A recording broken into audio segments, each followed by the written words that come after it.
Guys, ganito pag may tindahan ka. Yan, ganyan ang everyday routine ko. Once merong item na wala na or ilang piraso na, ganun ginagawa ko, nililista ko na yan.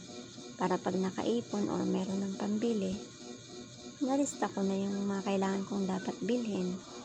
Ganun. Pagkatapos, nalista ko na, yan. Take note na yan. Yan ang dadalhin ko sa pamilihan. Ganun lang gawa ko.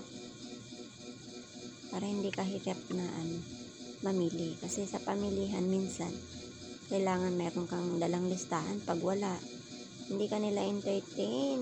Ganun. Anyway guys, sa palengke lang ako namimili. Minsan, sa grocery na malaki. Pero madalas dito lang sa may palengke kasi wala nang tax, diba? Wala nang VAT yun. Pero pag sa grocery ka pa mamimili, may VAT kasi yun. So, yun ang difference niya.